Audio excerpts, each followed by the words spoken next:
जब कालिदास को अहंकार हुआ अपनी बुद्धि और बल का कि मैं सबसे अधिक बुद्धिमान हूँ। एक बार कालिदास विक्रमादित्य के साथ जंगल में शिकार के लिए गए, लेकिन शिकार करते हुए रास्ता भटक गए और दोनों ही अपनी सेना से अलग हो गए। भटकते भटकते एक झोपड़ी पर पहुंचे। उनको प्यास लग रही थी। उस झोपड़ी पर उन्होंने एक अम्मा को देखा। बूढ़ी अम्मा से कालिदास ने जल मांगा कि अम्मा मुझे जल पीना है, हमें जल दीजिए। तब बूढ़ी अम्मा कहती है, सुनो सुनो, जल तब पिलाऊंगी, पहले अपना परिचय बताओ, तुम हो कौन? कालिदास ने अपना परिचय छुपाया। असली था। कालिदास कहते हैं कि अम्मा हम यात्री हैं। बूढ़ी अम्मा बोली, सुनो, यात्री तुम नहीं हो सकते। यात्री तो केवल दो हैं, सूरज और चंद्रमा, जो नित्य यात्रा पर है। तुम यात्री नहीं हो। कालिदास की बुद्धि एकदम से थनक गई। अम्मा ने ऐसी गूंग बात कर दी। तब कालिदास कहते हैं कि अम्मा सुन, हम अतिथि हैं।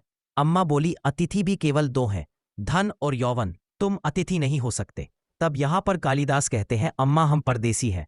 तब अम्मा बोली, सुनो, तुम परदेसी नहीं हो सकते। परदेसी भी कौन है? जीवात्मा, क्योंकि इस शरीर में वास कर रही, फिर चली जाएगी। और वृक्ष पर, जो वृक्ष का पत्ता होता, वो परदेसी है। तुम परदेसी नहीं हो सकते। कालिदास कहते हैं कि अम्मा हम क्षमावान हैं। सुनो, तुम क्षमावान नहीं हो सकते। ये धरती सब अपराधों को क्षमा करती है, और एक नारी भी तुम्हारे सब कुकृत्यों को क्षमा कर सकती है।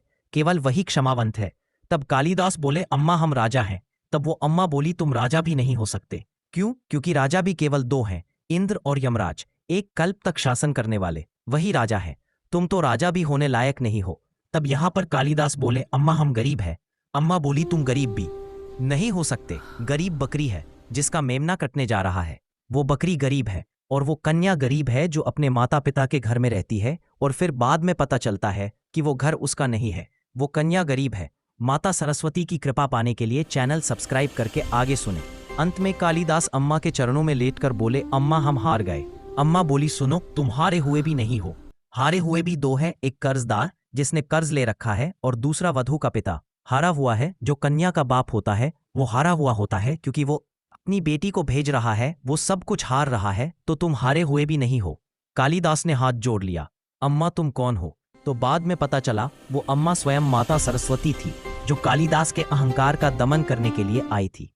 कहानी अच्छी लगी हो तो चैनल सब्सक्राइब करके वीडियो लाइक जरूर करें।